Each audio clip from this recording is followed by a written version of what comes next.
White Fang by Jack London. സുന്ദരാ ഓ കിട്ടി sir കിട്ടി ഇതാണ് സുന്ദരൻ ഇവനെയാണ് സുന്ദര എന്ന് വിളിച്ചത്. ഇത്തരമൊരു സുന്ദരൻ ഫോട്ടോ യുഗമുണ്ട്. പേര് ബ്യൂട്ടി സ്മിത്ത്. മറ്റുള്ളവരോട് പരിചയപ്പെടുമ്പോൾ പേരിൻ്റെ ഫസ്റ്റ് നെയിം മാത്രം ഉപയോഗിക്കും, ബ്യൂട്ടി. കാണുന്നവർക്ക് അതിൻ്റെ വിപരീത പദങ്ങൾ മാത്രമാണ് മനസ്സിൽ വരിക.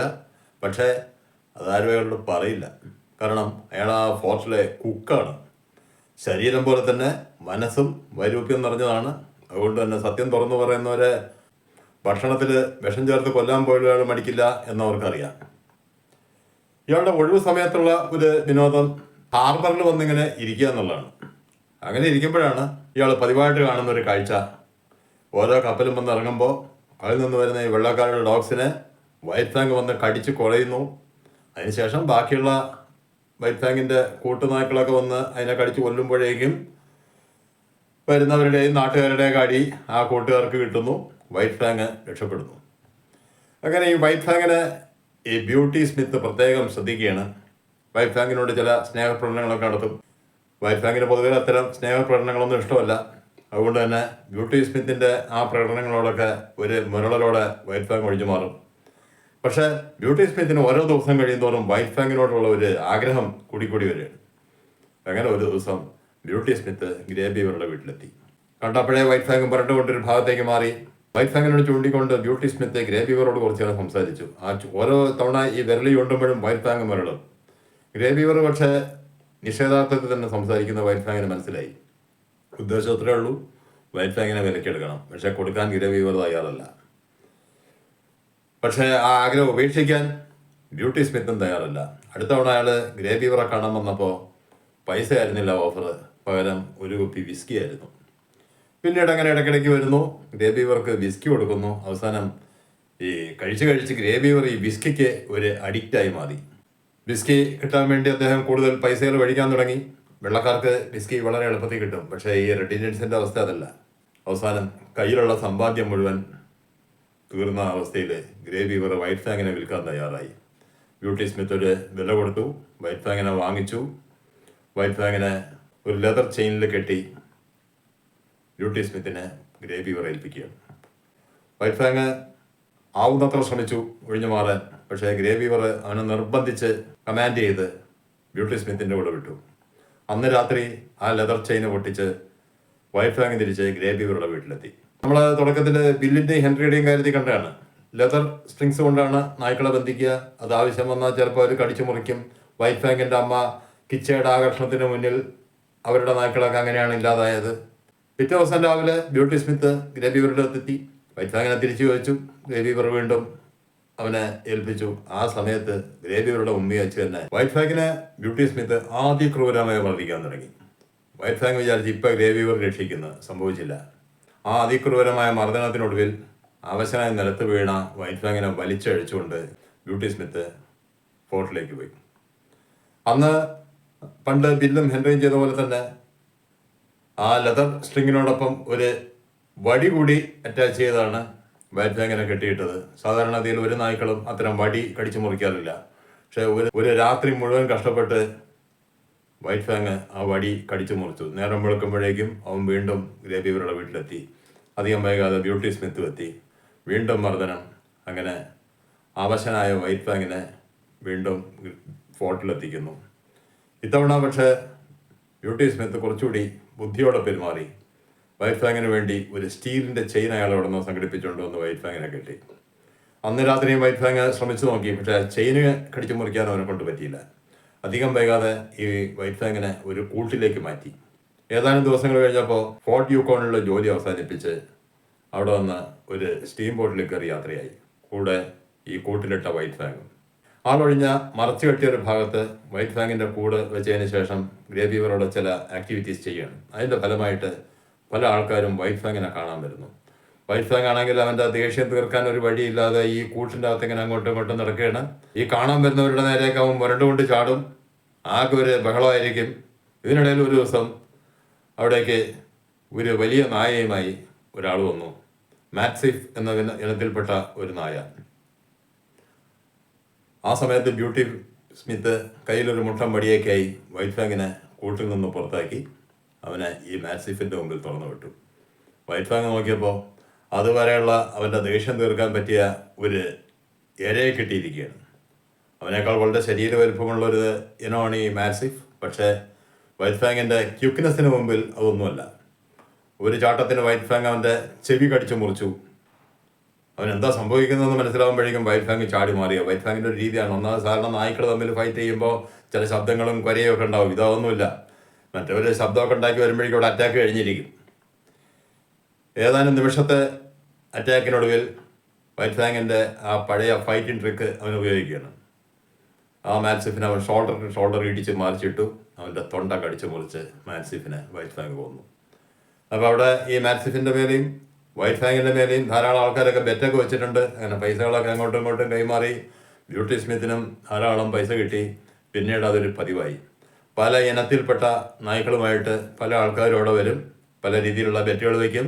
ആ നായ്ക്കളും വൈറ്റ് ഫാങ്ങും തമ്മിൽ ഫൈറ്റ് നടക്കും. എല്ലാത്തിൻ്റെ അവസാനം വന്ന നായ്ക്കളുടെ ഡെഡ് ബോഡി ആയിരിക്കും തിരിച്ചു പോവുക. വൈറ്റ് ഫാങ് എന്നും വിജയിച്ചുകൊണ്ടേയിരുന്നു. കുറച്ച് ദിവസം കഴിഞ്ഞപ്പോൾ പിന്നെ അത്തരം ഫൈറ്റുകൾ ഇല്ലാതായി. കാരണം ആർക്കും അവരുടെ നായ്ക്കളെ വൈറ്റ് ഫാങ്ങിന് നേരെ വിടാൻ ധൈര്യമില്ലാത്തൊരവസ്ഥയിലേക്ക് വന്നു. ആ സമയത്ത് ഒരു ദിവസം ഒരാൾ കാട്ടിൽ നിന്ന് കെണി വെച്ച് പിടിച്ച ഒരു ഒത്ത ചെന്നായെ തന്നെ വൈറ്റ് ഫാങ്ങിന് മുന്നിലേക്ക് വിട്ടു. അതും അതിരൂക്ഷമായ ഒരു ഫൈറ്റായിരുന്നു. അന്നാണ് ശരിക്കും വൈറ്റ് ഫാങ് ഒന്ന് ഫൈറ്റ് ചെയ്തത്. മറ്റേത് അവൻ വളരെ പെട്ടെന്ന് എതിരാളികളെ കൊല്ലുമായിരുന്നു. ഇത് കുറച്ച് അധികം സമയം ഫൈറ്റ് ചെയ്താണ് വൈറ്റ് ഫാങ് എതിരാളിയെ കൊന്നത്. ഏതായാലും അപ്പോഴും വിജയം വൈറ്റ് ഫാങ്ങിന് തന്നെയായിരുന്നു. അതിനുശേഷം ഒന്നൊന്നായി 3 നായ്ക്കളെ വൈറ്റ് ഫാങ്ങിന് നേരെ തുറന്നു വിട്ടു. ആ 3നെയും വൈറ്റ് ഫാങ് കൊന്നു. പക്ഷെ അതിൻ്റെ അവസാനം അവൻ വല്ലാതെ തളർന്നുപോയി. കാരണം തുടർച്ചയായിട്ട് 3 നായ്ക്കളെ എതിരിടാന്ന് പറയുമ്പോൾ അത്രയും സ്റ്റാമിന എനർജി ആവശ്യമാണ്. അത് കഴിഞ്ഞാണ് ഒരു ജീവൻ മരണ പോരാട്ടം അവൻ നടത്തിയത്. 2 നായ്ക്കളെ ഒന്നിച്ചവനെ നേരെ ഒരിക്കൽ തുറന്നു വിട്ടു. അതിൻ്റെ അവസാനം 2 നായ്ക്കളുടെ ഡെഡ് ബോഡി അതിൻ്റെ ഉടമസ്ഥർ മടങ്ങി തന്നെയായിരുന്നു. ഏതായാലും അത്തവണയും വൈറ്റ് ഫാങ് വല്ലാതെ തളർന്നുപോയി. പിന്നീട് വളരെ ദിവസത്തേക്ക് അവിടെ ഫൈറ്റുകളൊന്നും നടന്നില്ല. പക്ഷെ ആ കാലത്തും ബ്യൂട്ടി സ്മിത്ത് വൈറ്റ് ഫാങ്ങിനെ വെച്ച് പൈസ ഉണ്ടാക്കിയിരുന്നു. ഇവനെ ഒന്ന് കാണാനായിട്ട് പലരും വരും. അവരുടെ ഇന്ന് 50 സെൻറ്റ് ടിക്കറ്റ് പിരിച്ച് ബ്യൂട്ടി സ്മിത്ത് കാശുണ്ടാക്കിക്കൊണ്ടിരുന്നു. ആ സമയത്ത് ഒരാൾ ഒരു ലിൻസ് ഇനത്തിൽപ്പെട്ട ജീവിയുമായി വൈറ്റ് ഫാങ്ങിനെ കാണാൻ വന്നു. ആ ലിൻസ് നമ്മൾ പണ്ട് കണ്ടിട്ടുള്ളതാണ്. ഒരിക്കൽ വൈറ്റ് ഫാങ്ങിൻ്റെ അമ്മ കിച്ചയും ഒരു ലിൻസും തമ്മിലുള്ളൊരു ഫൈറ്റ്. പക്ഷെ അവിടെ കിച്ചയ്ക്ക് ഒരു ആനുകൂല്യം ഉണ്ടായിരുന്നത് ഗുഹയ്ക്കകത്തായതുകൊണ്ട് ആ ലിൻസിന് ഉയർന്ന് ചാടാൻ പറ്റില്ലായിരുന്നു. ഇവിടെ അങ്ങനെയല്ല, ഓപ്പൺ എയർ. ലിൻസ് അതിൻ്റെ മാക്സിമം കപ്പാസിറ്റിയിൽ വൈറ്റ് ഫാങ്ങുമായിട്ടൊരു ഫൈറ്റ് നടത്തി. അത് ശരിക്ക് രണ്ടുപേരുടെയും ക്യുക്നെസ് ഒപ്പത്തിനൊപ്പം എന്ന് പറയാം. അതുപോലെ തന്നെ ശൗര്യവും. പക്ഷെ ഒരു വ്യത്യാസമുള്ള എന്താണെന്ന് വെച്ചാൽ ലിൻസ് പൂച്ചവർഗത്തിൽപ്പെട്ടൊരു ജീവിയാണ്. അത് പല്ലുകൊണ്ടും അതുപോലെ അതിൻ്റെ നഖങ്ങൾ കൊണ്ടും ആക്രമിക്കും. വൈറ്റ് ഫാങ്ങിന് ഈ നഖങ്ങൾ കൊണ്ട് ആക്രമിക്കുന്ന വിദ്യ അറിയാത്തതുകൊണ്ട് അവന് തിരിച്ചാക്രമിക്കാൻ പല്ല് മാത്രമേ ആയുധമുള്ളൂ. വളരെ ബുദ്ധിമുട്ടിയാണെങ്കിലും അവൻ ആ ലിൻസിനെ കൊന്നു. പക്ഷെ അതിനുശേഷം ഏകദേശം ഒരാഴ്ചയോളം അവൻ അവശനായിരുന്നു. ഏതായാലും അങ്ങനെ വൈറ്റ് ഫാങ്ങിൻ്റെ പേരവിടെ വ്യാപിക്കുകയാണ്, ദ ഫൈറ്റിംഗ് വുൾഫ്. ആ ഒരു അവസ്ഥയിലാണ് ഒരു ദിവസം വൈറ്റ് ഫാങ്ങിൻ്റെ നേരെ ജിം കെനോൻ എന്ന ഒരു വ്യക്തി ഒരു ബുൾഡോഗുമായിട്ട് വരുന്നു. വൈറ്റ് ഫാങ്ങും ബുൾഡോഗും പരസ്പരം കുറച്ച് നേരം നോക്കി നിന്നു. വൈറ്റ് ഫാങ് അത്തരം ഒരു ജീവിയെ ആദ്യമായിട്ട് കാണുകയാണ്. ഉയരം വളരെ കുറഞ്ഞ് വളരെ ചെറിയ കാലുകളുമായിട്ടുള്ള ഒരു നായ. ബുൾഡോഗും അത്തരം ഒരു നായയെ ആദ്യമായിട്ട് കാണുകയാണ്. വൈറ്റ് ഫാങ്ങിനെ പോലെ 3/4 ഭാഗം ചെന്നായയും 1/4 ഭാഗം നായയായിട്ടുള്ള ഒരു ജീവിയെ ബുൾഡോഗും കണ്ടിട്ടില്ല. അന്ന് ആദ്യമായിട്ട് വൈറ്റ് ഫാങ് അറ്റാക്ക് തുടങ്ങാൻ കുറച്ച് വൈകി. കാരണം അവനൊരു പിടിയില്ല. ഇതിനെ എങ്ങനെ അറ്റാക്ക് ചെയ്യുമെന്നൊരു പിടിയുമില്ല. സാധാരണതയിൽ ഒരു നായ അറ്റാക്ക് ചെയ്യുന്ന രീതി ഷോൾഡർ ടു ഷോൾഡർ ഇടിച്ച് വീഴ്ത്തുകയാണ്. ഇത് അവനേക്കാൾ അവൻ്റെ 1/3 പൊക്കം മാത്രമുള്ള ഈ ജീവിയെ ഷോൾഡർ ടു ഷോൾഡർ ഇടിച്ച് വീഴ്ത്താൻ പറ്റില്ല. ഷോൾഡർ ടു ഷോൾഡർ ഇടിച്ച് ഈ ജീവി മലർന്ന് വീണാലേ തൊണ്ടയിലെ രക്തക്കൊഴൽ കടിച്ചു മുറിക്കാൻ പറ്റുള്ളൂ. വളരെ നേരത്തെ ശ്രമഫലമായിട്ടാണ് അവർ ആ ബുൾഡോഗ് വൈറ്റ് ഫാങ്ങിനെ നേരിടുന്നത്. പക്ഷേ വൈറ്റ് ഫാങ്ങിനെ അവൻ വിചാരിച്ച പോലെ അറ്റാക്ക് ചെയ്യാൻ പറ്റിയില്ല. എന്ന് മാത്രമല്ല, അന്ന് ആദ്യമായിട്ട് അവൻ്റെ ഫൈറ്റിംഗ് ലൈഫിൻ്റെ ഇടയിൽ അവൻ നിലതെറ്റി വീണു. ആ നിലതെറ്റി വീണ വൈറ്റ് ഫാങ്ങിൻ്റെ കഴുത്തിൽ ആ ബുൾഡോഗ് പിടുത്തു വിട്ടു. വൈറ്റ് ഫാങ് ചാടി എണീറ്റപ്പോഴേക്കും ഈ ബുൾഡോഗ് അവൻ്റെ കഴുത്തിൽ തൂങ്ങിക്കിടക്കുകയായിരുന്നു. വിടിവിക്കാൻ പല രീതിയിൽ ശ്രമിച്ചെങ്കിലും നടന്നില്ല. ആ ജീവി വൈറ്റ് ഫാങ്ങിൻ്റെ കഴുത്തിലേക്ക് തൊണ്ടക്കുഴൽ ലക്ഷ്യമാക്കി അവൻ്റെ പിടുത്തം മുറുക്കിക്കൊണ്ടേയിരുന്നു. അവസാനം തളർന്ന അവശനായി നിലത്ത് വീണ വൈറ്റ് ഫാങ്ങിനെ നോക്കി ബ്യൂട്ടി സ്മിത്ത് ആ പഴയ ഒരു അടവൊന്ന് പരീക്ഷിച്ചു. അയാൾ പണ്ടേ മനസ്സിലാക്കിയ ഒരു കാര്യമാണ്, മറ്റുള്ളവർ അവനെ നോക്കി ചിരിക്കുന്നവന് ഇഷ്ടമല്ല. ബ്യൂട്ടി സ്മിത്ത് വൈറ്റ് ഫാങ്ങിനെ നോക്കി ഉറക്കെ ചിരിക്കാൻ തുടങ്ങി. വൈറ്റ് ഫാങ് പെട്ടെന്നൊന്ന് ചാടി എണീറ്റു. കുറച്ചു നേരോടി ആ ബുൾഡോഗിനെ കുടഞ്ഞറിയാൻ ശ്രമിച്ചു. പക്ഷേ വീണ്ടും അവൻ അവശനായി വീഴുകയായിരുന്നു ഫലം. ബ്യൂട്ടി സ്മിത്ത് ആകെ ഒരു കലി കയറിയ ഒരവസ്ഥയിലേക്ക് മാറുകയാണ്. കാരണം ബെറ്റെല്ലാം പോയി, ഈ മത്സരം തോറ്റു എന്ന് മാത്രമല്ല വൈറ്റ് ഫാങ്ങിൻ്റെ ജീവൻ അപകടത്തിലായിരിക്കുകയാണ്. ദേഷ്യം കൊണ്ട് അയാൾ വൈറ്റ് ഫാങ്ങിനെ ആഞ്ഞ് ചവിട്ടാൻ തുടങ്ങി. ആ സമയത്താണ് അവിടേക്ക് 2 മനുഷ്യർ വരുന്നു. 6 അടിക്ക് മേൽ പൊക്കമുള്ള മെലിഞ്ഞ ദൃഢഗാത്രനായ ഒരു മനുഷ്യനും കൂടെ അയാളുടെ അസിസ്റ്റൻ്റ് എന്ന് തോന്നിക്കുന്ന മറ്റൊരാളും. അയാൾ അവിടെ എത്തുമ്പോൾ ബ്യൂട്ടി സ്മിത്ത് വൈറ്റ് ഫാങ്ങിനെ ചവിട്ടാനായിട്ട് ഒരു കാലം ഉയർത്തി നിൽക്കുന്ന അവസ്ഥയിലായിരുന്നു. ആ ചെറുപ്പക്കാരൻ ബ്യൂട്ടി സ്മിത്തിൻ്റെ മുഖത്തേക്ക് ആഞ്ഞൊരു ഇടി കൊടുത്തു. ബ്യൂട്ടി സ്മിത്ത് ബാലൻസ് തെറ്റി നിലത്ത് വീണു. ആ ചെറുപ്പക്കാരൻ, അയാളുടെ പേര് ബീഡൻ സ്കോട്ട് എന്നാണ്, കൂടെയുള്ള ആളുടെ പേര് മാറ്റ്. രണ്ടുപേരും കൂടി ഈ ബുൾഡോഗിനെയും വൈറ്റ് ഫാങ്ങിനെയും വേർപെടുത്താൻ കുറച്ച് നേരം ശ്രമിച്ചു. വൈറ്റ് ഫാങ്ങിനെ മാറ്റും ബുൾഡോഗിൻ്റെ വായ ഭാഗം പിടിച്ചകത്താനായിട്ട് സ്കോട്ടും ശ്രമിച്ചുകൊണ്ടിരിക്കുന്നതിനിടയിൽ സ്കോട്ട് ഇടയ്ക്ക് പറയുന്നുണ്ട് നാട്ടുകാരെയൊക്കെ നോക്കി, ഭീരുക്കൾ എല്ലാം കണ്ടു നിൽക്കുകയാണ്, നാണമില്ലാതെ. ഒരാളും അദ്ദേഹത്തിനെതിരെ സംസാരിക്കാൻ ധൈര്യപ്പെട്ടില്ല. കുറച്ചു നേരത്തെ ശ്രമം കൊണ്ട് സ്കോട്ട് പറഞ്ഞു, ഇതത്ര പെട്ടെന്നൊന്നും പിടിപെടില്ല, ഇനി ഒരു വഴിയേ ഉള്ളൂ. അദ്ദേഹം പോക്കറ്റിൽ നിന്ന് അദ്ദേഹത്തിൻ്റെ പിസ്റ്റൾ പുറത്തെടുത്തു. അത് ബുൾഡോഗിൻ്റെ വായ്ക്കകത്തേക്ക് കിടത്തി അവൻ്റെ പല്ലുകൾക്കിടയിലൂടെ ആ പല്ലുകൾ അകത്താൻ ശ്രമിച്ചു. ആ സമയത്ത് എൻ്റെ ഉടമസ്ഥൻ അടുത്ത് വന്നിട്ട് എന്നെ പറഞ്ഞു, സർ, അവൻ്റെ പല്ലുകൾ പൊട്ടിക്കരുത്, എന്നാൽ പിന്നെ അവൻ്റെ തലയങ്ങ് പൊട്ടിച്ചളയാം എന്നായിരുന്നു സ്കോട്ടിൻ്റെ മറുപടി. മറ്റേ ആൾ എന്താ മറുപടി പറയേണ്ടെന്ന് അന്തം വിട്ട് നിൽക്കുമ്പോൾ ചോദിച്ചു, തൻ്റെ നായയാണോ? അതെ. ഞാൻ അധികം വൈകാതെ അവൻ്റെ ഈ പിടിക്കും, അപ്പോൾ അവനെ കൊണ്ട് പോയാച്ചാൽ മതി എന്നും പറഞ്ഞുകൊണ്ട് ആ പിസ്റ്റൾ കൊണ്ട് കുറച്ച് നേരത്തെ ശ്രമഫലമായിട്ട് ആ ബുൾഡോഗിൻ്റെ കടി ബീഡൻ സ്കോട്ട് പിടിയിച്ചു. മറ്റേ ആൾ ആ ബുൾഡോഗിനെ എടുത്തുകൊണ്ട് പോയി. ബ്യൂട്ടി സ്മിത്തും എല്ലാം അവിടെ നിന്ന് എണീറ്റ് വന്നു. അപ്പോൾ ബീഡൻ സ്കോട്ട് മാറ്റിനോട് ചോദിച്ചു, മാറ്റേ, ഒരു നല്ല സ്ലഡ്ജ് ഡോഗിന് എന്ത് വില വരും? ഒരു $300. ഇതുപോലെ അവശനായി കിടക്കുന്ന ഒന്നിന്?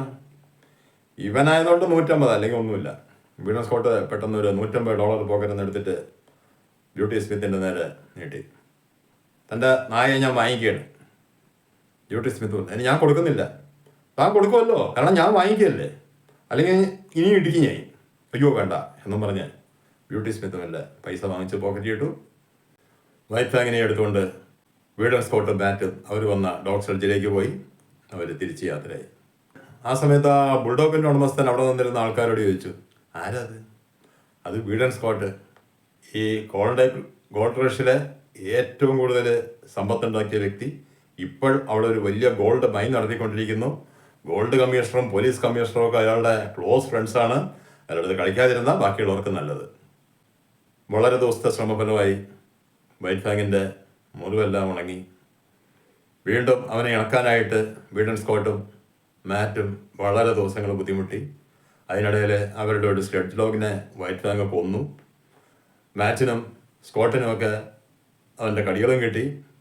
പക്ഷേ ഏതാനും ദിവസത്തെ ശ്രമഫലമായിട്ട് പതുക്കെ ബീഡൻ സ്കോട്ടിനോട് വൈറ്റ് ഫാങ് ഇണങ്ങി തുടങ്ങി. ഇണങ്ങി അങ്ങനെ അവൻ മനുഷ്യൻ്റെ സ്നേഹം എന്താണെന്ന് മനസ്സിലാക്കാൻ തുടങ്ങി. ബീഡൻ സ്കോട്ടുമായിട്ട് ഒരു ആത്മബന്ധം അവന് ഫോം ചെയ്തു. പിന്നെ എന്നും ബീഡൻ സ്കോട്ടിനെ കാണണം എന്നുള്ള ഒരു അവസ്ഥയിലേക്ക് വൈറ്റ് ഫാങ് മാറുകയാണ്. അത്തരം ഒരു അനുഭവം അവൻ്റെ ജീവിതത്തിൽ മുന്നേ ഉണ്ടായിട്ടില്ല. ബീഡൻ സ്കോട്ട് രാവിലെ ബിസിനസ് കാര്യങ്ങളൊക്കെ ആയിട്ട് പുറത്തോട്ട് പോയി കഴിഞ്ഞാൽ അവൻ തിരിച്ചത് വരുന്നത് വരെയും വൈറ്റ് ഫാങ് ആ എൻട്രൻസിലേക്ക് നോക്കി അങ്ങനെ ഇരിക്കും. മാറ്റ് ഭക്ഷണം കൊടുക്കുമ്പോൾ കഴിക്കുമെങ്കിലും മാറ്റ് പലപ്പോഴും പരിമം പറയും, ചോറ് കൊടുക്കുന്നത് ഞാൻ, പക്ഷേ കൂറ് മുഴുവൻ താങ്കളോടാ. ഒരു ദിവസം വീട്ടിൻ്റെ അകത്ത് മാറ്റും സ്കോട്ടും ഒരു ഇത്തിരി ചീട്ട് കളിച്ചുകൊണ്ടിരിക്കുകയാണ് രാത്രി നേരം. ആ സമയത്ത് പുറത്ത് ഒരു ഭയങ്കര ബഹളം. അതിനു മുമ്പ് അത്തരം 1-2 ബഹളങ്ങൾ അവിടെ സംഭവിച്ചിട്ടുണ്ട്. ആ വീട്ടിലേക്ക് മോഷണശ്രമമായിട്ട് വന്ന ചില കള്ളന്മാരെയൊക്കെ വൈറ്റ് ഫാങ് വളരെ വിദഗ്ധമായിട്ട് പിടിച്ചിട്ടുണ്ട്. വിദഗ്ധമായിട്ട് പിടിക്കാന്ന് പറഞ്ഞാൽ ബാക്കിയുള്ള നായ്ക്കളെ പോലെയല്ല, ഒച്ചയും ബഹളമൊന്നും ഇല്ലാത്തതുകൊണ്ട് അവിടെ ഒരു നായ നിൽപ്പുണ്ടെന്നാണ് ബാക്കിയുള്ളവർക്ക് മനസ്സിലാവില്ല. അറ്റാക്ക് വരുമ്പോഴേ മനസ്സിലാവുള്ളൂ. പക്ഷേ ഇത്തവണ കുറേ കൂടി വയലൻ്റായ അറ്റാക്കാണെന്ന് അവർക്ക് മനസ്സിലായി. അവർ പുറത്ത് വരുമ്പോൾ ഒരാൾ 2 കൈ കൊണ്ടും കഴുത്ത് കവർ ചെയ്ത് അവിടെ കിടപ്പുണ്ട്. അയാളുടെ ആ കൈ രണ്ടും കട്ടിച്ചും മുറിച്ചുകൊണ്ടിരിക്കുകയാണ് വൈറ്റ് ഫാങ്. ബീഡൻ സ്കോട്ട് വൈറ്റ് ഫാങ്ങിനെ പിടിച്ചു മാറ്റി. മാറ്റ് അയാളെ അവിടെ നിന്ന് എണീപ്പിച്ചു. അപ്പോഴാണ് അയാളുടെ മുഖം എല്ലാവരും കണ്ടത്. അത് ബ്യൂട്ടി സ്മിത്തായിരുന്നു. എല്ലാ രാത്രിയിൽ വൈറ്റ് ഫാങ്ങിനെ അടിച്ചു മാറ്റി കൊണ്ടുപോകാൻ വന്നതായിരുന്നു. അവിടെ അടുത്ത് തന്നെ 2 സാധനങ്ങൾ കിടക്കുന്ന അപ്പം മാറ്റിൻ്റെ ശ്രദ്ധയപ്പെട്ടു. അയാൾ അതിൻ്റെ അടുത്തേക്ക് വെളിച്ചം കാണിച്ചു. ഒരു മുട്ടൻ വടിയും ചങ്ങലയും. പക്ഷേ വൈറ്റ് ഫാങ് ഇരുട്ടത്ത് നിന്ന് പെട്ടെന്നൊരു അറ്റാക്ക് നടത്തുന്ന അയാൾ തീരെ പ്രതീക്ഷിച്ചില്ല. ചങ്ങലയും മുട്ടൻ വടിയൊന്നും ഉപകാരമില്ലാണ്ടായി.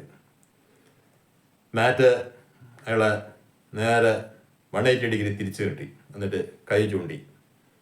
അർത്ഥം അയാൾക്ക് മനസ്സിലായി. അയാൾ വന്ന വഴി മിണ്ടാതെ തിരിഞ്ഞു കാണും. ഒരു ദിവസം രാവിലെ പോയ വേഡൻ സ്കോട്ട് രാത്രിയായിട്ട് തിരിച്ച് വീട്ടിൽ വന്നില്ല. കാത്തിരുന്ന് വൈറ്റ് ഫാങ് അന്ന് രാത്രി മുഴുവൻ അങ്ങനെയായിരുന്നു. പിറ്റേ ദിവസം നേരം വെളുത്തു. അത് നോക്കി വേഡൻ സ്കോട്ട് അതുവരെ എത്തിയിട്ടില്ല. വൈറ്റ് ഫാങ് ഭക്ഷണം ഉപേക്ഷിച്ചു. ഏകദേശം 3 ദിവസം കൊണ്ട് വൈറ്റ് ഫാങ് വല്ലാത്തൊരവസ്ഥയിലേക്ക് മാറി. അപ്പോൾ അതുവരെ സ്കോട്ടിൻ്റെ സ്ലെഡ്ജ് ഡോഗ്സിനെല്ലാം വൈറ്റ് ഫാങ്ങിനെ ഭയമായിരുന്നു. പലപ്പോഴും അവർ തമ്മിൽ പല ഫൈറ്റുകളും നടന്നിട്ടുണ്ട്. അതിൻ്റെയൊക്കെ ഫലമായിട്ട് അവർക്കറിയാം വൈറ്റ് ഫാങ്ങിൻ്റെ അടുത്ത് കളിക്കരുതെന്നുള്ള കാര്യം. പക്ഷേ ഇപ്പോൾ അവശനായി കിടക്കുന്ന വൈറ്റ് ഫാങ്ങിനെ അവർ തട്ടിക്കളിക്കാൻ തുടങ്ങി. ഓരോ നായ്ക്കളും മാറി മാറി വന്ന് വൈറ്റ് ഫാങ്ങിനെ അറ്റാക്ക് ചെയ്യാണ്. പക്ഷേ വൈറ്റ് ഫാങ് കൗണ്ടർ അറ്റാക്കിന് ശ്രമിക്കുന്നേ ഇല്ല. മാറ്റ് അവസാനം അവനെ വീടിൻ്റെ അകത്തേക്ക് മാറ്റി.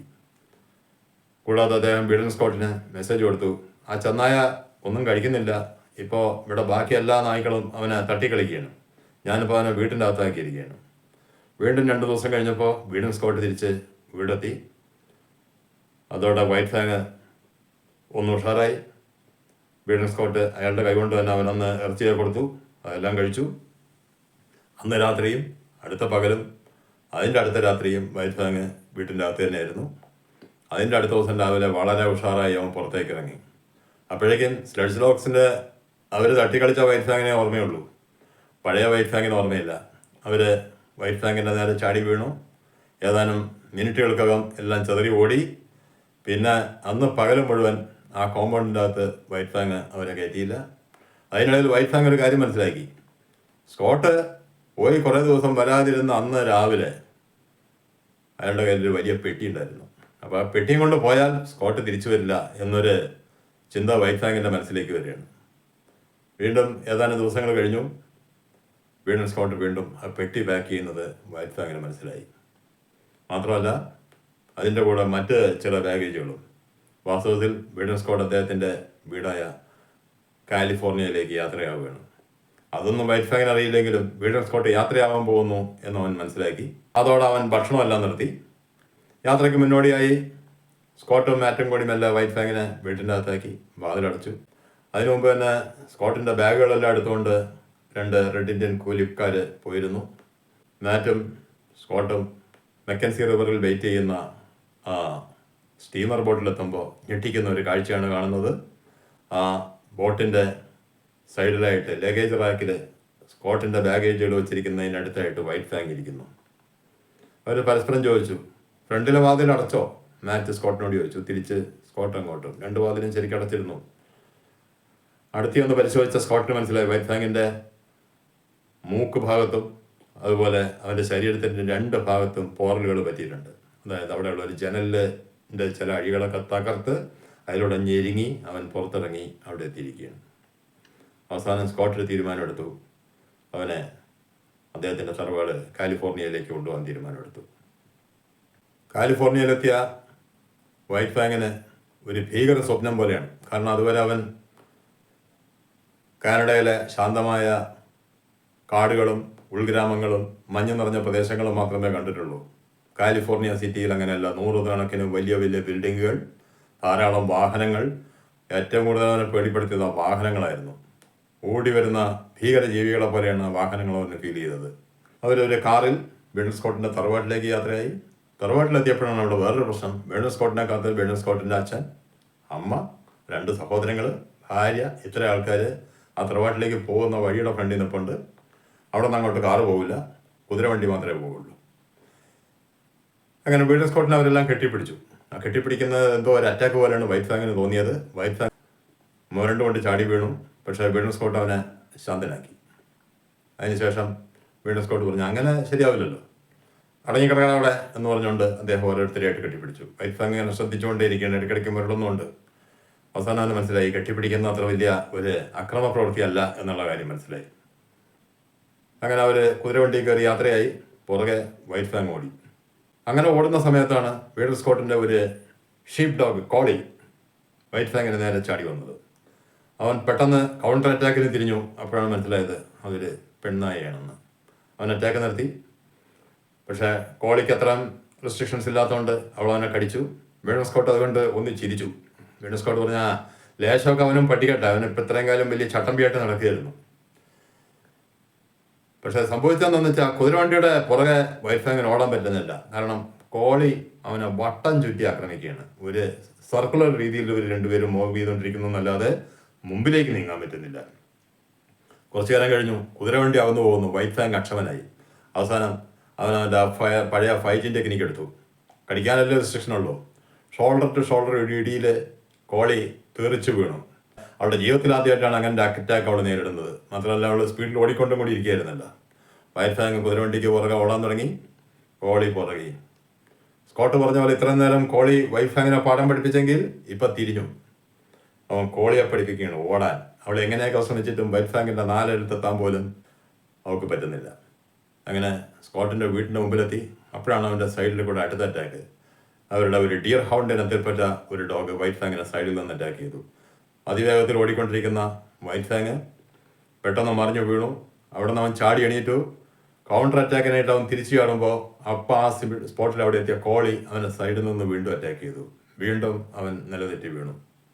ഇത് കണ്ടുകൊണ്ടാണ് വീഡർ സ്കോട്ട് കുതിരവണ്ടിയിൽ നടക്കുന്നത്. അദ്ദേഹം പറഞ്ഞു, കൊള്ളാം, നമ്മുടെ നാട്ടിലേക്ക് ഒരു പാവപ്പെട്ട ഉൾഫിന് കൊടുക്കാൻ പറ്റിയ സ്വീകരണം. അവൻ്റെ ഫൈറ്റിംഗ് ലൈഫിൽ ആകെ ഒരു തവണയാണ് അവൻ നിലതെറ്റി വീണിട്ടുള്ളത്. ഇവിടെ എത്തി 30 സെക്കൻഡിലുള്ളവൻ 2 തവണ വീണ് കഴിഞ്ഞു. ഈ സമയത്ത് വീഡർ സ്കോട്ടിൻ്റെ അച്ഛൻ, അദ്ദേഹം റിട്ടയർഡ് ജഡ്ജാണ്. ജഡ്ജ് സ്കോട്ട് പറഞ്ഞു, ഒരു കാര്യം ചെയ്യാം, നമുക്ക് ഈ ഡോളിയം വിളിച്ചുകൊണ്ട് വീട്ടിൻ്റെ അകത്തേക്ക് പോവാം. മറ്റവർ തമ്മിൽ ഫൈറ്റ് ചെയ്ത് ഒന്ന് കഴിയുമ്പോൾ അവർ ഫ്രണ്ട്സ് ആവും. വീഡർ സ്കോട്ട് ഒന്ന് ചിരിച്ചുകൊണ്ട് പറഞ്ഞാൽ, എന്നിട്ട് ആ ഫ്രണ്ട്ഷിപ്പ് കാണിക്കാനായിട്ട് നമ്മൾ അവൻ്റെ ബോഡി അടക്കം ചെയ്യുന്ന സമയത്ത് വൈറ്റ് ഫാങ് അവിടെ ഇരുന്ന് ഓടിയിട്ടുകൊണ്ടിരിക്കും. ജഡ്ജ് ഒന്ന് ഞെട്ടി. എന്താ മോനെ നീ ഉദ്ദേശിച്ചത്? അത്ര തന്നെ 1 മിനിറ്റിനകം അവനെ വൈറ്റ് ഫാങ് കൊന്നിരിക്കും. ഉറപ്പാണോ? ഉറപ്പ്. വീഡർ സ്കോട്ട് പറഞ്ഞു, നമുക്ക് അകത്തോട്ട് കൊണ്ടുപോകേണ്ടത് ഇവരെ ഒന്നുമല്ല, വൈറ്റ് ഫാങ്ങിനെയാണ്. പക്ഷേ ആ 2 നായ്ക്കൾക്കും അത് ഇഷ്ടപ്പെടുന്നില്ല. കാരണം അവൻ ആദ്യമായിട്ട് കണ്ടപ്പോൾ തന്നെ അവർക്ക് ഒരു വൈൽഡ്നെസ് ഫീൽ ചെയ്യുകയാണ്. കാരണം അവൻ മുക്കാൽ ചെന്നായാണല്ലോ. അങ്ങനെ മാസ്റ്റേഴ്സ് എന്തോ ഒരു അപകടം കാണിക്കുന്നു എന്നുള്ള രീതിയിലുള്ള ചില ബഹളങ്ങളൊക്കെ അവരുണ്ടായിക്കൊണ്ടേയിരിക്കുന്നുണ്ട്. പിന്നെ അധികം വൈകാതെ ഡിയർ ഹൗണ്ടിന് മനസ്സിലായി വൈറ്റ് ഫാങ്ങിനോട് അധികം കളിക്കണ്ട. പക്ഷെ കോളി അവനെ ഇടയ്ക്കിടയ്ക്ക് ഇങ്ങനെ ഉപദ്രവിച്ചുകൊണ്ടിരിക്കും. ഈ പറഞ്ഞ രീതിയിൽ അവൻ കൗണ്ടർ അറ്റാക്ക് ചെയ്യില്ല. കുറച്ച് കാലമൊക്കെ ക്ഷമിക്കും. തീരെ രക്ഷയില്ലാതാവുന്ന സമയത്ത് അവൻ ഷോൾഡർ ടു ഷോൾഡർ ഒരു അറ്റാക്ക് നടത്തും. കോളി പറഞ്ഞു വീഴും. അപ്പോൾ അവൻ എല്ലാം അവിടെ നിന്ന് മാറിപ്പോകും. ഏതാനും ദിവസങ്ങൾ കഴിഞ്ഞു. വൈറ്റ് ഫാങ് അവരുടെ കോമ്പൗണ്ടിൽ ആ വീട്ടിൽ വളർത്തുന്ന ഒരു കോഴിയെ കാണുന്നു. വാസ്തവത്തിൽ കോഴിക്ക് അവിടെ വലിയൊരു കൂടുണ്ട്. അത് വൈറ്റ് ഫാങ് കണ്ടിട്ടില്ല. ആ കൂട്ടിൻ്റെ ഇടയിൽ കൂടെ കണ്ട് ചാടി വന്ന ഒരു കോഴിയാണ്. അവൻ അത്രയും കാലം മനുഷ്യർ വളർത്തുന്നതായിട്ട് ഒരു ജീവിയെ മാത്രമേ അറിയുള്ളൂ, അത് നായയാണ്. അതുകൊണ്ട് തന്നെ കോഴി അവൻ്റെ ഒരു ഇരയാണ്. അവൻ ഒരു 2 ചാട്ടത്തിന് അതിനെ പിടിച്ച് അത്താക്കി. അധികം വൈകാതെ മറ്റൊരെണ്ണം അവൻ്റെ കണ്ണിൽപ്പെട്ടു. അതിനെ പിടിക്കാൻ ശ്രമിക്കുന്നതിനിടയിൽ ആ വീട്ടിലെ വേലക്കാരൻ അത് കണ്ടു. അയാളൊരു ചുള്ളിക്കമ്പ് എടുത്തുകൊണ്ട് വൈറ്റ് ഫാങ്ങിനെ അടിക്കാൻ വന്നു. ഒരു മുട്ടം വടിയായിരുന്നെങ്കിൽ ചിലപ്പോൾ വൈറ്റ് ഫാങ് മാറിപ്പോയാലും ചുള്ളിക്കമ്പെന്ന് അവൻ്റെ ഇരയല്ല. 1 സെക്കൻഡ് കൊണ്ട് അവൻ കോഴിയെ വിട്ടു. ഈ വേലക്കാരൻ്റെ ആ ഓങ്ങിയ കയ്യെ കടിച്ചു മുറിച്ചു. കടി കൊണ്ടതിനേക്കാൾ അയാൾ ഞെട്ടിയത് മറ്റൊരു കാര്യത്തിലായിരുന്നു. സാധാരണ നായ്ക്കൾ അറ്റാക്ക് ചെയ്യുന്നതൊക്കെ അയാൾ ഒരുപാട് കണ്ടിട്ടുണ്ട്, അനുഭവിച്ചിട്ടുണ്ട്. ഇത് യാതൊരു ഒച്ച അനക്കമില്ലാതെ അയാൾ പറഞ്ഞ സൈലന്റ് ഡെമൺ എന്നായിരുന്നു അയാൾ പിന്നെ വൈറ്റ് ഫാങ്ങിനെ വിശേഷിപ്പിച്ചത്. ഏതായാലും ആ സ്പോട്ടിൽ വീഡർ സ്കോട്ട് വന്നു. വീഡർ സ്കോട്ട് പറഞ്ഞു, ഇപ്പം എനിക്കൊന്നും ചെയ്യാനില്ല, പക്ഷെ അവനൊരു കോഴിയെ കൊല്ലുന്നത് ഞാൻ കാണുക, അല്ലെങ്കിൽ അവൻ കൊന്നൊരു കോഴിയെ ഞാൻ കാണുകയും ചെയ്താൽ അന്നത്തോടെ ഞാനിത് നിർത്തും. അന്ന് തന്നെ വൈകുന്നേരം അതെല്ലാം സംഭവിച്ചു. വൈറ്റ് ഫാങ് ആ കോഴിക്കോട് കണ്ടു. അതിൻ്റെ അകത്തോട്ട് കയറാൻ്റെ ഗ്യാപ്പ് അതിൻ്റെ റൂഫ് ഭാഗത്തുണ്ട്. അതിലെ അകത്ത് കയറി. പിറ്റേ ദിവസം രാവിലെ വീഡർ സ്കോട്ടിൻ്റെ കണിയായിട്ട് 50 ചത്ത കോഴികളെയാണ് കാണാൻ പറ്റിയത്. അദ്ദേഹം വൈറ്റ് ഫാങ്ങിനെ വിളിച്ചു. വൈറ്റ് ഫാങ് ആണെങ്കിൽ വളരെ അഭിമാനത്തോടെ നിൽക്കുകയാണ്. ഇത്രയും എണ്ണത്തിനെ ഞാൻ കൊന്നിട്ടിരിക്കുന്നു എന്നുള്ളൊരു ഭാവത്തിൽ. അതൊരു കുറ്റമാണെന്ന് അവന് തോന്നുന്നില്ല. വീഡർ സ്കോട്ട് വൈറ്റ് ഫാങ്ങിനെ ആ ഒരു കോഴിയുടെ അടുത്തോട്ട് അവൻ്റെ മൂക്കടിപ്പിച്ചു. ദേഷ്യപ്പെട്ടിട്ടുണ്ട്. സംസാരിച്ചുകൊണ്ട് അയാളുടെ തലയിൽ ചെറുതായിട്ടൊന്ന് തട്ടി. പക്ഷേ ആ അടിയുടെ ശക്തിയല്ല, അത് അവൻ്റെ മനസ്സിലാണ് ഏൽക്കുന്നത്. അതോടെ അവന് മനസ്സിലായി ജീവികളെ ഒന്നും അറ്റാക്ക് ചെയ്യാൻ പാടില്ല. അതാണ് അവൻ മനസ്സിലാക്കിയത്. ഇനി ഒരു ജീവിയെ അറ്റാക്ക് ചെയ്യാൻ പാടില്ല. പക്ഷേ ജഡ്ജസ് കോർട്ട് പറഞ്ഞു അവൻ ചെന്നായിയാണ്. മാത്രമല്ല കോഴിയുടെ ചോരയുടെ ടേസ്റ്റ് കിട്ടിയിട്ടുണ്ടെങ്കിൽ അവൻ ഇനിയും കോഴിയെ പിടിക്കും. വീഡൻസ് കോർട്ട് പറഞ്ഞു ഇനി അവനൊരു കോഴിയെ പിടിക്കുന്ന ഓരോ കോഴിക്കും ഓരോ $1 ഞാൻ അച്ഛന് തരും. അപ്പോൾ വീഡൻസ് കോർട്ടിൻ്റെ സഹോദരി ബെത്ത്, അവളെപ്പോഴും ഏട്ടന് സപ്പോർട്ടാണ്. അവൾ പറഞ്ഞു അച്ഛൻ തിരിച്ച പോലെ എന്തെങ്കിലും പറയണം തെറ്റ്. ജഡ്ജസ് കോർട്ട് ആകെ ഒരു അങ്കലാപ്പിലായി. ആ സമയത്ത് ബെത്ത് തന്നെ പറഞ്ഞു ശരി, അച്ഛനൊരു കാര്യം ചെയ്യും. അവൻ ആ കോഴി പിടിക്കാതെ ആ കോഴിക്കൂട്ടിൻ്റെ അകത്ത് ചിലവഴിക്കുന്ന ഓരോ 10 മിനിറ്റിനും അച്ഛൻ വൈറ്റ് ഫാങ്ങിൻ്റെ മുമ്പിലിരുന്ന് പറയും, white Fang you are greater than what I thought എന്ന് പറയും. ഞാൻ ചിന്തിച്ചതിനേക്കാൾ വളരെയധികം മഹാനാണ് നീ എന്ന് ജഡ്ജസ് കോർട്ട് പറയും. അവസാനം അത് തന്നെ സംഭവിച്ചു. അന്ന് രാത്രി 8 മണിക്ക് വീഡൻസ് കോർട്ട് അവൻ ആ കോഴിക്കൂട്ടിൻ്റെ അകത്തിട്ടടച്ചു. അവന് സുഖമായിട്ട് അതിൻ്റെ അകത്ത് കിടന്നിറങ്ങി. അവിടെ കോഴികളുണ്ട് എന്നുള്ളൊരു ഭാവം പോലും അവൻ കാണിച്ചില്ല. ഇടയ്ക്ക് ഒരു തവണ എണീറ്റു, കോഴികൾക്ക് വെച്ചിരിക്കുന്ന വെള്ളം കുറച്ച് കുടിച്ചു, വീണ്ടും അവിടെ കിടന്നുറങ്ങി. പുലർച്ചെ 6 മണിയോടെ അവൻ തലേ ദിവസം അതിൻ്റെ അകത്ത് കയറിയ റൂഫിലെ ഗ്യാപ്പിലൂടെ അവൻ പുറത്തിയാടി. അതോടെ ജഡ്ജസ് കോർട്ട് അന്ന് അവരുടെ പോർട്ടിക്കോയിൽ വെച്ച് വൈറ്റ് ഫാങ്ങിനോട് പറയാൻ തുടങ്ങി, white Fang you are greater than what I thought. ദിവസങ്ങൾ പിന്നെയും കഴിഞ്ഞു. വൈറ്റ് ഫാങ്ങിൻ്റെ ഏറ്റവും വലിയ കുഴപ്പം എന്താണെന്ന് വെച്ചാൽ അവൻ വളരെയധികം അധ്വാനിച്ചാണ് ജീവിച്ചിരുന്നത്. എപ്പോഴും അവൻ ശരീരം സ്ട്രോങ് ആയി വെച്ചിരിക്കും. ഇപ്പോൾ അതിനുള്ളൊരു ചാൻസ് ഇല്ല. അതിന് വൈറ്റ് ഫാങ് പുതിയൊരു മാർഗം കണ്ടുപിടിച്ചു. വീഡൻസ് കോർട്ട് കുതിര സവാരി നടത്തുന്ന സമയത്ത് കുതിരയ്ക്കൊപ്പം അവൻ ഓടാൻ തുടങ്ങും. അത്തരമൊരു ഓട്ടത്തിലാണ് അവൻ മറ്റൊരു പെർഫോമൻസ് അവൻ്റെ ജീവിതത്തിൽ നടത്തിയത്. അത് ഒരിക്കൽ വീഡൻസ് കോർട്ടിൻ്റെ മുമ്പിൽ വെച്ചും ഒരിക്കൽ അല്ലാതെയും. പെട്ടെന്ന് അവരുടെ മുന്നിലേക്ക് ചാടിയ ഒരു കാട്ടുമുയലിനെ കണ്ടപ്പോൾ കുതിര ഒന്ന് വരണ്ടു. വീഡൻസ് കോർട്ട് വീഴുമായിരുന്നു, പക്ഷേ അയാൾ പിടിച്ചിരുന്നു. ആ ഒരു രീതിയിലുള്ള കുതിരയുടെ പെരുമാറ്റം വൈറ്റ് ഫാങ്ങിന് ഇഷ്ടപ്പെട്ടില്ല. അവൻ കുതിരയുടെ മുമ്പിൽ ചെന്ന് പെട്ടെന്ന് ഒരു കുര വലിച്ചു, അവൻ്റെ ജീവിതത്തിൽ ആദ്യത്തെ കുര. വീഡൻസ് കോർട്ട് പിന്നെ അവനെ കുറെ പ്രോത്സാഹിപ്പിക്കുകയും പറയുകയൊക്കെ ചെയ്തെങ്കിലും വൈറ്റ് ഫാങ്ങിന് കുറയ്ക്കാൻ പറ്റിയില്ല. പക്ഷെ മറ്റൊരു യാത്രയിൽ വീഡൻസ് കോർട്ട് ഒരു അറ്റംപ്റ്റ് നടത്തി. കുതിരപ്പുറത്തുനിന്ന് ഇറങ്ങാതെ വീടിൻ്റെ ഗേറ്റ് തുറക്കുന്ന ഒരു പരിപാടി അയാൾ നടത്തിക്കൊണ്ടിരിക്കുകയായിരുന്നു. ആ സമയത്ത് കുതിര ഒന്ന് വരണ്ടു. വീഡൻസ് കോർട്ട് താഴെ വീണു, കാലൊടിഞ്ഞു. ഈ ഗേറ്റിൽ നിന്ന് കുറേ ഉള്ളിലോട്ടാണ് വീട്. അതുകൊണ്ട് തന്നെ ഇവരൊന്നും വീട്ടിലിരിക്കുന്നവരറിയുന്നില്ല. വൈറ്റ് ഫാങ് അപ്പം വന്ന ദേഷ്യത്തിൽ ആ കുതിരയുടെ കഴുത്തിന് നേരെ ചാടുകയാണ് ചെയ്തത്. പക്ഷേ വീഡൻസ് കോർട്ട് തടുത്തു. വീഡൻസ് കോർട്ട് അവനെ വിളിച്ചിട്ടുണ്ട്, നീയേ വീട്ടിൽ പോ, അവിടെ ഉള്ളവരുടെ കാര്യം പറ. ഹോം ഹോം എന്നൊരു 2-3 തവണ പറഞ്ഞു കഴിഞ്ഞപ്പോൾ വൈറ്റ് ഫാങ് വീടിന് നേരെ ഓടി. അവിടെ പോർട്ടിക്കോയിൽ എല്ലാവരും ഇരിപ്പുണ്ട്. വൈറ്റ് ഫാങ് എല്ലാവരെയും ഒന്നിങ്ങനെ നോക്കി. കുറച്ചു നേരം ഒന്ന് മുരണ്ടു. അപ്പോൾ വീഡൻസ് കോർട്ടിൻ്റെ അമ്മ പറയാൻ തുടങ്ങി, അതിനെന്തോ ഭ്രാന്തളകിന്ന് തോന്നണത്. ഒന്നാമത് ഈ തണുപ്പ് രാജ്യത്ത് ജീവിക്കുന്ന നായ്ക്കളെയൊക്കെ ഈ ചൂടത്തുകൊണ്ടുവന്നിട്ടാൽ ഇതെല്ലാം നിൻ്റെ അപ്പുറം സംഭവിക്കും. എല്ലാവരും ഇങ്ങനെ പേടിച്ചങ്കലാപ്പിൽ നിൽക്കുന്ന സമയത്ത് വൈറ്റ് ഫാങ് ഒന്ന് വീഡൻസ് കോർട്ടിൻ്റെ വൈഫ് ആലീസിൻ്റെ ഡ്രസ്സിൽ പിടിച്ചൊന്ന് വലിച്ചു. പിടിക്കുകയെന്ന് പറഞ്ഞാൽ അത് കല്ലുകൊണ്ട് കടിച്ചാണല്ലോ പിടിക്കുന്നത്. ഒരു ശക്തമായ വലിയിൽ ആ ഡ്രസ്സ് കയറി. അപ്പോൾ എല്ലാവരും ഉറപ്പിച്ചു എന്തോ കുഴപ്പമുണ്ടെന്ന്. പക്ഷെ ആ സമയത്ത് വീഡൻസ് കോർട്ടിൻ്റെ അനിയത്തി പറഞ്ഞു, അവനെന്തോ നമ്മുടെ അടുത്ത് പറയാൻ ശ്രമിക്കണമെന്നാണ് എനിക്ക് തോന്നുന്നത്. ആകെ വീട്ടിൽ അവനെ ഏറ്റവും കൂടുതൽ സപ്പോർട്ട് ചെയ്യുന്നത് വീഡൻസ് കോർട്ട് കഴിഞ്ഞാൽ പിന്നെ ബെത്താണ്.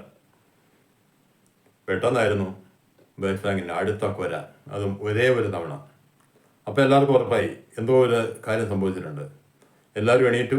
വൈറ്റ് ഫാങ് ഓടി. അവർ പുറകെ ചെന്നു. കാലൊടിഞ്ഞ് കിടക്കുന്ന വീഡൻസ് കോർട്ടിനെ കണ്ടു. അതോടെ വൈറ്റ് ഫാങ്ങിന് പുതിയൊരു പേര് വീണ് കിട്ടി, പ്രത്യേകിച്ച് സ്ത്രീജനങ്ങളുടെ ഇടയിൽ, ബ്ലസ്ഡ് വുൾഫ്. പക്ഷേ വീഡൻസ് കോർട്ട് അപ്പോഴും ഉറപ്പിച്ചിരിക്കുകയാണ് ഇതൊരു സാധാരണ ചെന്നായ. അതിനായിട്ട് അദ്ദേഹം എൻസൈക്ലോപീഡിയയും മറ്റേ എല്ലാ സുവോളിക്കൽ സ്റ്റഡീസിൻ്റെ റെക്കോർഡ്സും ഒക്കെ എടുത്തുകൊണ്ട് വന്ന് എല്ലാ മെഷർമെൻറ്റ്സ് ഒക്കെ നോക്കി വൈറ്റ് ഫാങ്ങിനെയൊക്കെ മെഷർ ചെയ്ത് കണ്ട സാധാരണ ഒരു നായ്ക്ക് ഇത്രയേ ഉള്ളൂ, ഇത് ചെന്നായാണ്, ഇത് ഇത്രയാണ്. പക്ഷേ ഇത് ചെന്നായേക്കാൾ കുറച്ചുകൂടിയൊക്കെ ഉണ്ട് കേട്ടോ, അല്ലെങ്കിൽ മറ്റേ നോർത്ത് ലാൻഡ് ഡോഗ്സിനേക്കാൾ വലുതാണ് എന്നുള്ള രീതിയിലെ കുറച്ച് അഭിപ്രായങ്ങളൊക്കെ പറഞ്ഞു. ഏതായാലും ആ ഒരു സംഭവത്തോടെ ആ വീട്ടിലെല്ലാവരുടെയും കണ്ണിൽ ഉണ്ണിയായി മാറുകയാണ് വൈറ്റ് ഫാങ്. യാത്രകൾക്കിടയിൽ രസകരമായ ചില സംഭവങ്ങളും അവിടെ അടങ്ങേറും. വഴിയിലൂടെ പല ആൾക്കാരും അവനെ ഒന്ന് തടവാനൊക്കെ ശ്രമിക്കും. അവനത് ഇഷ്ടമല്ല. പക്ഷെ വീഡൻസ് കോർട്ടിൻ്റെ കമാൻഡിൽ ഒന്നൊന്നും കൊടുക്കും. ആൾക്കാരൊന്നും തടവിയിട്ട് അവരൊരു വഴിക്ക് പോകും. പിന്നെ മറ്റു ചില നായ്ക്കളുണ്ട്, അവർ അവൻ്റെ നേരെ ഇങ്ങനെ കുരച്ചു ചാടും. അതും കൗണ്ടർ അറ്റാക്കിന് വീഡൻസ് കോർട്ട് സമ്മതിക്കാറില്ല. ആ സമയത്താണ് ഒരു കടയുടെ മുമ്പിൽ ഒരു ദിവസം ഒരു 3 നായ്ക്കൾ അവൻ്റെ നേരെ ഇടയ്ക്കിടയ്ക്ക് ഇങ്ങനെ അറ്റാക്ക് ചെയ്യാൻ ശ്രമിക്കും. ആ സമയത്ത് വൈറ്റ് ഫാങ് ഒന്നും വരണ്ടാൽ മതി, അവർ അവിടെ നിന്നോളും. ഒരു ദിവസം അതിലെ പോകുമ്പോൾ ആ കടയിലുള്ള 1-2 ആൾക്കാർ തന്നെ ആ നായ്ക്കളെ പ്രോത്സാഹിപ്പിക്കണം. പിടിയടാ ചെന്നായെ എന്നുള്ള രീതിയിലുള്ള ചില ശൈലിയിലുള്ള സംസാരങ്ങളൊക്കെ. വീടൻ സ്കോട്ട് അവിടെ കുതിരയെ നിർത്തി. അയാൾ കുതിരപ്പുറത്ത് ഇറങ്ങിയിട്ട് വൈറ്റ് ഫാങ്ങിനെ ഒന്ന് തടവി. എന്നിട്ട് ആ നായ്ക്കളുടെ നേരെ കൈ ചൂണ്ടിക്കൊണ്ട് പറഞ്ഞു, പോയി പിടിയടാ. വൈറ്റ് ഫാങ്ങിന് അത് കേൾക്കുകയല്ലേ വേണ്ടു. അവൻ ആ നായ്ക്കളുടെ മേലേക്ക് ചാടി വീണു. അത് ഇത്തിരി പൊടിയുള്ളൊരു ഭാഗമായിരുന്നു. അവിടെ ആകെ പൊടി കൊണ്ട് നിറഞ്ഞു. ആ പൊടിക്കകത്തുനിന്ന് ഇങ്ങനെ മുരളിലും കുരയൊക്കെ കേൾക്കാം. വൈറ്റ് ഫാങ് മുറിക്കില്ലെങ്കിലും ബാക്കിയുള്ളവർ കുരയ്ക്കുമല്ലോ. അല്പം കഴിഞ്ഞാൽ പൊടിയൊന്നും അടങ്ങിയപ്പോൾ അവിടെ കാണുന്നത് 2 നായ്ക്കളുടെ ഡെഡ് ബോഡി കിടക്കുന്നു. ഒരു നായ വളരെ മുന്നേ അപ്പുറത്തൂടെ ഓടുന്നു. അതിൻ്റെ പുറകെ വൈറ്റ് ഫാങ് ഓടുന്നു. ഏകദേശം 50 മീറ്റർ അകലെ വെച്ച് വൈറ്റ് ഫാങ് അവനെയും പിടിച്ച് കൊന്നു. ആൾക്കാർ നോക്കി അന്തം വിട്ട് നിൽക്കുകയാണ്. വീടൻ സ്കോട്ടൊന്നും സംഭവിക്കാത്ത പോലെ വൈറ്റ് ഫാങ്ങിനെയും വിളിച്ച് യാത്ര തുടർന്നു. ആ ന്യൂസ് അവിടെ വളരെ പെട്ടെന്ന് സ്പ്രെഡായി. അതോടെ ആൾക്കാർ തീരുമാനത്തിലെത്തി വൈറ്റ് ഫാങ് വരുന്ന സമയത്ത് സ്വന്തം നായ്ക്കളെയൊക്കെ മാറ്റി നിർത്തിക്കൊള്ളുക, അല്ലെങ്കിൽ ചിലപ്പോൾ അവരുടെ ജീവൻ പോയി എന്നിരിക്കും. പിന്നെ ആരെയും അത്തരം പ്രശ്നങ്ങളൊന്നും ഉണ്ടായിട്ടില്ല. ആ രീതിയിൽ അങ്ങനെ ദിവസങ്ങൾ മുന്നോട്ട് പോകുന്നതിനിടയിൽ അവിടെ മറ്റൊരു സംഭവം നടക്കുകയാണ്. കുപ്രസിദ്ധനായ ഒരു കുറ്റവാളി ജയിലിൽ ചാടി. ജയിലിൽ ചാടുന്നതിനായിട്ട് അയാൾ 3 ജയിൽ ഗാർഡുകളെ കൊല്ലുകയും ചെയ്തു. പക്ഷേ ഈ വീട്ടിൽ അതൊരു ഞെട്ടലാണ് ഉളവാക്കിയത്, പ്രത്യേകിച്ച് ലേഡീസിൻ്റെ ഇടയിൽ. കാരണം അയാളെ ജയിൽ അയച്ചത് ജഡ്ജ് സ്കോട്ടാണ്. ജയിലിൽ പോകുന്നതിന് മുമ്പായിട്ട് അയാൾ കോടതിയിൽ വെച്ച് പരസ്യമായിട്ട് പ്രഖ്യാപിച്ചു, ഞാൻ ജയിലിൽ നിന്ന് ഇറങ്ങിയാൽ നിങ്ങളെ കൊന്നിരിക്കും. പക്ഷേ ജീവപര്യന്തമാണ്. അയാൾ ജയിലിൽ നിന്ന് ഇറങ്ങില്ല എന്നുള്ള ഒരു കാര്യം. ഇവിടുത്തെ പോലെ അല്ല. 12 വർഷത്തെ സുഖവാസവും കഴിഞ്ഞ് പുറത്തിറങ്ങുന്ന ജീവപര്യന്തം അല്ല. അന്ന് US അവിടെ ജീവപര്യന്തം എന്ന് പറഞ്ഞാൽ ജീവപര്യന്തം, മരണം വരെ ജയിലിൻ്റെ അകത്ത് കിടക്കണം. പക്ഷേ ഇയാളിപ്പോൾ ജയിലിൽ ചാടിയിരിക്കുകയാണ്. ജഡ്ജ് പറഞ്ഞു, ഞാനെങ്ങനെ എത്ര പേരെ ശിക്ഷിച്ചിരിക്കുന്നു. ഇപ്പം ഇവരൊക്കെ പകരം വീട്ടാൻ വന്നാൽ പിന്നെ എന്താ ഞാൻ പറയുക, ഒന്നും കാര്യമില്ല. പക്ഷേ അന്ന് തൊട്ട് ആ വീട്ടിൽ മറ്റാരും അറിയാതെ ഒരു സംഭവം സ്കോട്ടിൻ്റെ ഭാര്യ ആലീസും വൈറ്റ് ഫാങ്ങിൻ്റെ ഇടയിൽ സംഭവിക്കുന്നുണ്ട്. രാത്രി എല്ലാവരും ഉറങ്ങിക്കഴിയുമ്പോൾ ആലീസ് വീടിൻ്റെ പുറത്ത് വരും, വൈറ്റ് ഫാങ്ങിനെ വീടിനകത്തേക്ക് കൊണ്ടുപോകും.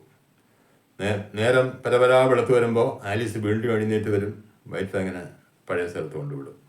ഇതാർക്കും അറിയുന്നില്ല. അങ്ങനെ ഇരിക്കുമ്പോൾ ഒരു ദിവസം രാത്രി വീട്ടിൻ്റെ അകത്തിരിക്കുന്ന സമയത്ത് അവന് മനസ്സിലായി മറ്റൊരു മനുഷ്യൻ്റെ സാന്നിധ്യം. ശബ്ദം ഉണ്ടാക്കാതെയാണ് വരുന്നതെങ്കിലും വസ്ത്രങ്ങൾ അറിയുന്ന ശബ്ദം, അതുപോലെ ഗന്ധം, ഇതെല്ലാം വൈറ്റ് ഫാങ്ങിന് പെട്ടെന്ന് മനസ്സിലാവും. അവൻ ശബ്ദം ഉണ്ടാക്കാതെ ആ മനുഷ്യൻ്റെ സ്ഥാനം മനസ്സിലാക്കി പിന്തുടർന്നു. അയാൾ സ്റ്റെയർ കേസ് കയറാൻ പോകുന്നു എന്ന് കണ്ട സമയത്ത് വൈറ്റ് ഫാങ് ചാടി വീണു. അയാളുടെ ബാക്കിൽ അവൻ 2 കൈകളും കൊണ്ട് പിടിച്ചു. അയാളുടെ കഴുത്തിൻ്റെ പുറകുവശത്ത് നല്ലൊരു കടിയും കൊടുത്തു. പെട്ടെന്നുള്ള ഞെട്ടലിൽ അയാൾ ഒരു അറ്റാക്ക് അയാൾ പ്രതീക്ഷിക്കുന്നില്ല. മാത്രമല്ല അയാളുടെ ജീവിതത്തിൽ അയാൾ കണ്ടിട്ടുള്ള നായ്ക്കളെ കുരച്ചുകൊണ്ടേ അറ്റാക്ക് ചെയ്തിട്ടുള്ളൂ. അവിടെ കുറച്ച് നേരത്തേക്ക് മുരളലും ബഹളങ്ങളും ഒക്കെ കേട്ടു. ഇതൊക്കെ മുകളിൽ കിടന്നുറങ്ങുന്ന ആൾക്കാരും പെട്ടെന്ന് മനസ്സിലാക്കി. അവരെല്ലാം ചാടി എണീറ്റു. ആ സമയത്ത് താഴെ 2-3 വെടിയൊച്ചകളും കേട്ടു. പെട്ടെന്ന് ജഡ്ജ് സ്കോട്ടും വീഡൻ സ്കോട്ടും കയ്യിൽ അവരുടെ പിസ്റ്റളുകളുമായിട്ട് താഴേക്ക് വന്നു. ലൈറ്റ് ഓൺ ചെയ്തു. അവർ കാണുന്നത് ആ ജയിലിൽ ചാടിയ കുറ്റവാളി അവിടെ മരിച്ചു കിടക്കുന്നു. അയാളുടെ തൊണ്ടയിലെ ശ്വാസക്കുഴലും രക്തക്കുഴലും രണ്ടും 2ആയി മുറിഞ്ഞു കിടപ്പുണ്ട്.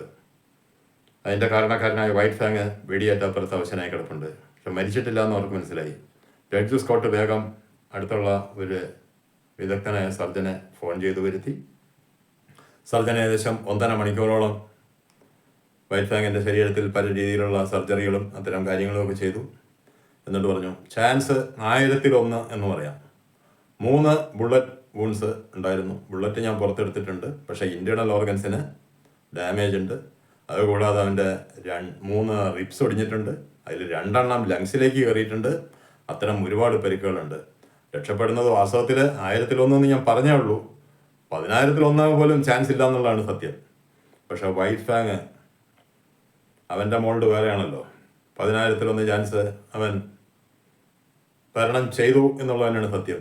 ഡോക്ടർ എന്നും വരുമായിരുന്നു, പരിശോധിക്കുമായിരുന്നു. അതുകൂടാതെ ആ വീട്ടിലെ സ്ത്രീജനങ്ങളെല്ലാം അവനെ അങ്ങ് ശുശ്രൂഷിച്ചുകൊണ്ടേയിരിക്കുകയാണ്. ഏകദേശം 3 മാസത്തെ സമയം കഴിഞ്ഞപ്പോൾ വൈറ്റ് ഫാങ് മെല്ലെ എണീറ്റ് നിൽക്കാമെന്നുള്ളൊരവസ്ഥയായി. പക്ഷേ എണീക്കാൻ പറ്റും. ഡോക്ടർ പറഞ്ഞിരുന്നു ഇനി അവന് പെട്ടെന്ന് എണീറ്റ് നിൽക്കാൻ പറ്റില്ല. കാരണം ഇത്രയും നാളെ ഒരേ കിടപ്പ് കിടന്നതല്ലേ, അവൻ്റെ മസിൽസ് എല്ലാം വീക്കായിരിക്കും. ഇനി ശരിക്കും ഈ കുട്ടികളെ നടത്തുന്നത് പോലെ അവനെ നടത്തി പ്രാക്ടീസ് ചെയ്യിക്കണം. അപ്പോഴും നമ്മുടെ വീഡൻ സ്കോട്ടിൻ്റെ അനിയത്തിമാരും വൈഫും ഒക്കെ പറഞ്ഞു, അതിന് ഞങ്ങളില്ലേ അവിടെ. അങ്ങനെ അവർ ആദ്യത്തെ ദിവസം എല്ലാം വൈറ്റ് ഫാങ്ങിനെ നടത്തിക്കൊണ്ട് പുറത്തേക്ക് വന്നു. ഈ വൈറ്റ് ഫാങ് ആ കുറ്റവാളിയെ കൊല്ലുന്നതിന് കുറച്ച് ദിവസം മുമ്പ് അവിടെ വേറൊരു അഫയർ നടന്നിരുന്നു. അതുവരെ അവൻ എപ്പോഴും അറ്റാക്ക് ചെയ്തുകൊണ്ടിരുന്ന കോളിയും വൈറ്റ് ഫാങ്ങുമായി ചെറിയൊരു റൊമാൻസ് തുടങ്ങി. അതിൻ്റെ ഫലം അവിടെ മുറ്റത്തുണ്ട്. കോളിയും 6 കുഞ്ഞുങ്ങളും. വൈറ്റ് ഫാങ്ങിൻ്റെ അടുത്ത തലമുറയായി 6 കുഞ്ഞുങ്ങൾ. അതിലൊരു കുഞ്ഞ് വൈറ്റ് ഫാങ്ങിനെ കണ്ടപ്പോൾ മെല്ലെ അവൻ്റെ അടുത്തേക്ക് വന്നു. അപ്പോൾ കോളി ഒന്നും പുരണ്ടു. ഈ കഥയുടെ മറ്റൊരു ഭാഗത്ത് നമ്മളത് കണ്ടതാണ്. വൈറ്റ് ഫാങ്ങിൻ്റെ അച്ഛൻ ഒറ്റക്കണ്ണൻ ആ കുഞ്ഞുങ്ങളുടെ അടുത്തേക്ക് പോകുന്നത് കിച്ച സമ്മതിക്കില്ലായിരുന്നു. അതേപോലെ തന്നെയാണ് ഇവിടെ. പക്ഷെ ഇവിടെ ഒരു വ്യത്യാസം എന്താണെന്ന് വെച്ചാൽ കോളിയെ പ്രിവെൻറ്റ് ചെയ്യാനും ആ കുഞ്ഞുങ്ങളെ വൈറ്റ് ഫാങ്ങിൻ്റെ അടുത്തേക്ക് എത്താൻ ഉത്സാഹിക്കുകയാണ് നമ്മുടെ വീഡൻ സ്കോട്ടിൻ്റെ അനിയത്തിമാരും വൈഫും. അങ്ങനെ ആ കുഞ്ഞുങ്ങളൊക്കെ മെല്ലെ ചെന്ന് വൈറ്റ് ഫാങ്ങിന് ഒരെണ്ണം ഇവരെടുത്തുകൊണ്ട് വന്നു, ബാക്കിയുള്ളവർ പുറകെ വന്നു. അവർ വൈറ്റ് ഫാങ്ങിൻ്റെ ദേഹത്തൊക്കെ കയറി കളിക്കുകയാണ്. വൈറ്റ് ഫാങ്ങിന് അതൊന്നും ഇഷ്ടമുള്ള കാര്യമല്ല. ജീവിതത്തിൽ അവൻ അങ്ങനെ ഒരു നായ കുഞ്ഞുങ്ങളുമായിട്ടോ അല്ലെങ്കിൽ വലിയ നായ്ക്കളുമായിട്ടോ കളി അങ്ങനെയുള്ള പ്രശ്നങ്ങളൊന്നും ഉണ്ടായിട്ടില്ല. പക്ഷേ തൽക്കാലം അവന് വേറെ വഴിയില്ല. ഒന്നാമത് അവൻ അനങ്ങാൻ വഴിയില്ല. അങ്ങനെ അതെല്ലാം സഹിച്ചുകൊണ്ട് അവൻ വീണ്ടും അവൻ്റെ ശക്തി വീണ്ടെടുക്കാനുള്ള ദിവസങ്ങൾ മുന്നിൽ കണ്ടങ്ങനെ കിടക്കുന്ന ഒരു അവസ്ഥയിലാണ് വൈറ്റ് ഫാങ് എന്നുള്ള ഈ കഥ അവസാനിക്കുന്നത്.